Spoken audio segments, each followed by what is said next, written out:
Hi everybody, my name is Barry Schwartz and this is the Search Buzz video recap. Today is Friday, August 2nd, and this is the search news we covered over at the Search Engine Roundtable at seroundtable.com over the past week.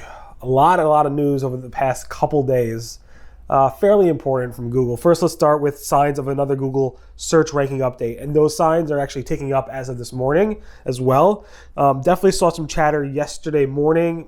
People may have seen it July 31st as well, so Wednesday night into Thursday morning through Friday, I'm definitely seeing a lot of discussions around Google ranking updates. Lots of chatter. The tools, this is from yesterday, they all continue on the upward scale, whereas they're seeing lots and lots of fluctuations in the Google search results. Even the SEMrush chart is kind of up, if you look at it right now. It's actually pretty high in terms of the fluctuations people are seeing. Let me just bring this up.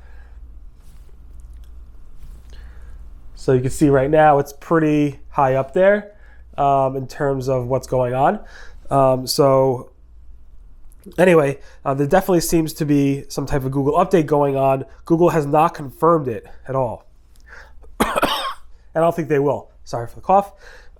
Google also posted yesterday, and we knew this was coming, Google was going to post advice, kind of like what they did with the Panda update, when Mitsugal went ahead and posted things people should think about in order to build a better site that Panda would actually like. And Google just did the same thing. This time Danny Sullivan posted about it. Things you could do to maybe help your website be more respected or rank better after these core updates.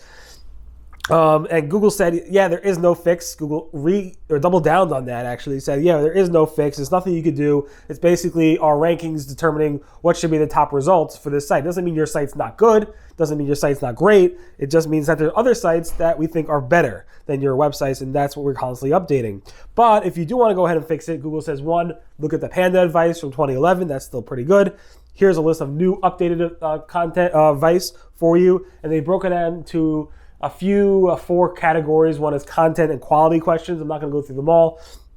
You can definitely read them yourself. Expertise questions, presentation and production questions, so how the site looks, and spelling and stuff like that. And then comparative questions, comparing your site to other sites and so forth. So definitely take a look at those. It's definitely worth a read. And then finally, they mentioned what a lot of SEOs have been saying for a while, the quality raters guidelines, looking at the EAT, expertise, authoritative, trust sections. And then they link to five different sources from Marie Haynes, Jennifer Slegg, Lily Ray, Glenn Gabe, and from iPullRank as well, around EAT articles, good articles around the EAT, which caused a whole controversy in the SEO industry. Should Google be linking out to SEOs content? It's something like they're endorsing SEOs, and I totally think that's overblown. I think you should be happy for your colleagues if Google says, hey, your content's great, and not kind of like what they would say, poo-poo it, because it's not really an endorsement for this and that SEO. It's an endorsement of the content they wrote, and I don't think that's a bad thing. And I think us working together with Google is better than us fighting with Google, and now we're fighting with Google about should they link out. All right, on to less controversy and onto normal topics. Google does not confirm smaller updates. In that post, and they wrote right in the post, they said how broad core updates tend to happen every few months. Content that was impacted by one might not recover, assuming the improvements have been made, until our next broad core update is released. Now, they say, however, we're constantly making updates to our search algorithms, including smaller core updates. We don't announce all of these because they're generally not widely noticeable. Still, when released, they can cause content to recover if improvements are warranted. Of course, that could also mean content that boosts up. There's also be sites that come down. So, since Google's not confirming these updates, all of them per se, maybe the one we saw today, maybe the one we saw on July 18th, maybe the one we saw on July 13th or so, maybe those were smaller core updates and Google didn't want to confirm it. Google did not respond to many of my requests, so forth. We don't know what they were. But again, Google is somewhat being more transparent with these blog posts, and they're confirming, non-confirming things and so forth, which is nice. So we can't have everything we want, but we're definitely getting closer to understanding more and more. Another tidbit in that Google Core update post was that and we knew this also, it was one of those things that we kind of knew that was happening, that Google Discover feeds, the stuff you see on the Google mobile homepage, the Google search app, and so forth as you scroll through the content, that Discover feed can be impacted by the core update as well. So if your site doesn't do well after a core update, it might go ahead and not rank well or not show up in the Google Discover feed for people who like your content. So definitely keep that in mind as well. I think John Mueller had hinted to that before previously. Now, Google also, the same day, about 15 minutes after posting the core update post, posted, the guy who wrote Panda, the Panda algorithm, who was named after Google, posted a blog post on the Google blog talking about how they were able to, and this happened in late February, they were able to go ahead and make feature snippets more relevant by showing more timely and fresh content when applicable. Again, this happened in late February, which we actually covered a small update around late February as well. And basically, the way to look at this is that if you're looking for upcoming UK holidays, school holidays, you don't want to see the 2018 stuff now. You want to see the 2019. Another example is they showed us like recall information. You don't want to see old recall information. You want to see new recall information. But they're always bad examples. So that example I gave earlier last month actually, where you search was best smartphone for product photography, it shows iPhone 7, which was made in 2015. Obviously, there's much better stuff out there now, like the camera, like the iPhone I'm using. Well, I'm not really using it now, but iPhone XS, Pixel 3, the Pixel 4 is coming out. So there's definitely better stuff out there. So Google has ways to improve, but they did launch a freshness algorithm, I don't even call it, around feature snippets in late February. A Google Ads change is happening in the next coming weeks. Again, Google is expanding their different match types, specifically for broad and phrase match. They're going to be including keyword close variants around that, which basically means matching more keywords, specifically similar meanings or same meanings of those keywords. And of course, the SEO community is not happy about this. If you want to go into the exact details of what's going to happen, I've charged from Google around what that means exactly. But the SEO community is like, stop stealing money from us. Stop taking money from us. It's really enough. Just match on what we want you to match on, and that's it. Bing said we're updating the Webmaster Guidelines to the big Webmaster Guidelines. And if you are aware of anything specifically to the Webmaster Guidelines and Bing that you want updated, definitely let us know. So Frederick posted this, and you can definitely let him know on Twitter about what you think is lacking in the big Webmaster Guidelines. He also specifically said, what are we not penalizing enough?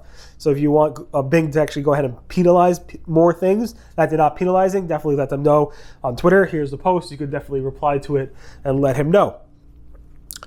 Bing also said, Frederick also said that he's never seen a case that can be solely attributed to negative SEO or a website dropping in rankings in Bing over negative SEO. He said people talk about it all the time, yada yada, but he doesn't believe there was ever examples of him seeing that a specific site was dropped in rankings specifically only because of negative SEO. And he goes on and on about that. Google kind of says the same thing, so it's similar messaging. You can definitely take a look at that if you want. Dan Shore, who runs a great podcast, had a dinner meeting or a private dinner meeting with about 7 or 8 SEOs back in 2017, and Gary Ish from Google was there. And what he did was, after the dinner meeting, he went into his car and took audio notes from everything he could remember from that meeting. And then 2 years later, he published those audio notes with his commentary around it. Definitely interesting to look at it. I don't think anything specifically new outside of 2 things. One is this thing around like spam issues around passing links and so forth around HTTPS, and also something around older topical authority, since Hummingbird became handle it. So basically, Google removed a feature in their algorithm back in 2017, 2016 around Hummingbird. Again, it's not really relevant today because it's been removed, but these are little tidbits that you might want to look at if you love SEO and you want to learn about it. Frederick from Bing also said that search spam suppression, like removing spam from the search results, is not suppressing free speech. There are some SEOs, one in particular, that is like, fighting spam or removing spam is removing free speech and so forth, and that's not the case.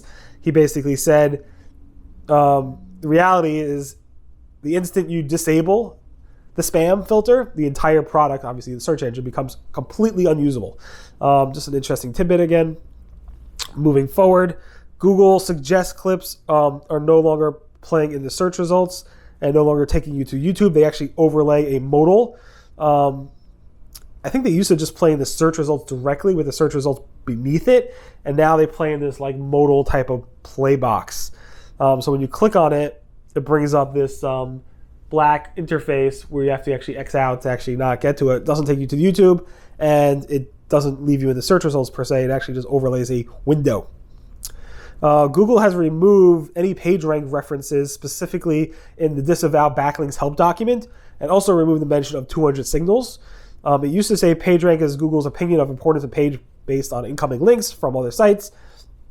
PageRank is an important signal, but it's one of more than 200 that we use, yada, yada. It's removed. It was removed, I think, a few months ago, and nobody really noticed. I thought it was important to document that Google removed it. Google said there is no such thing as LSI keywords, latent semantic indexing keywords. Gonna leave it at that. I'm not gonna get into this whole controversy. This is something that SEOs have been talking about since 2005, I believe. Gonna leave it there and move on. Google My Business, or like Google Local Results, the Google Local Knowledge Panel, is showing people also search for. But the cool thing is when you edit it, you can actually modify those people also search for keywords. This has to be a bug. I thought it was very, very interesting, so I shared it.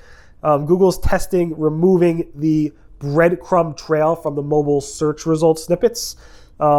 Just to show you what that means, here is where the breadcrumb trail would be. You can see the before and after search engine land guide SEO, just search engine land. Google's testing that. I don't think that's going to stick. It seems like a bug to me as well. Google's hotel results or reviews are asking searchers for more information that might put Trust You out of business or not as a content provider for Google.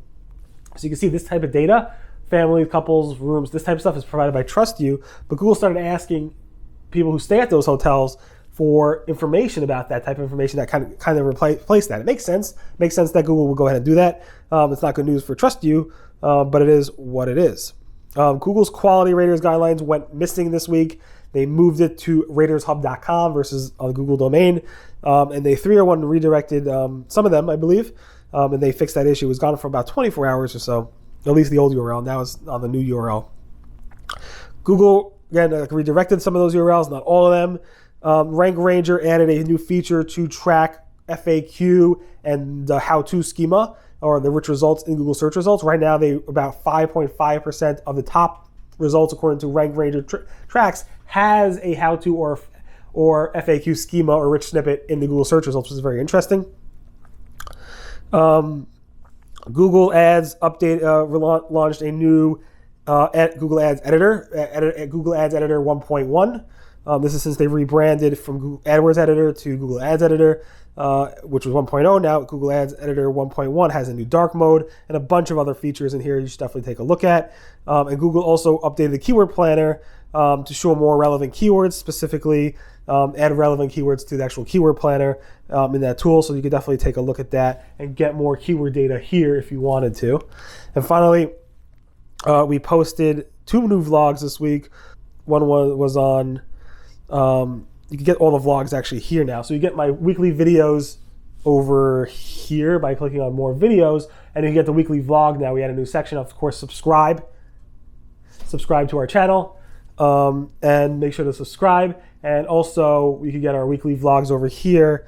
And we posted 2 vlogs this week. One was a recap on part 2 of Rand Fishkin, covering anti-competitive and stuff around there. And the other one was on to New from IBM, talking about internal linking and how important that is for big enterprises.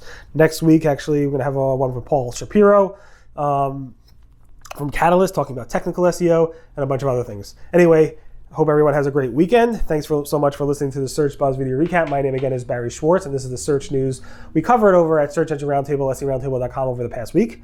Everyone have a great weekend, and I'll see you guys next. Bye.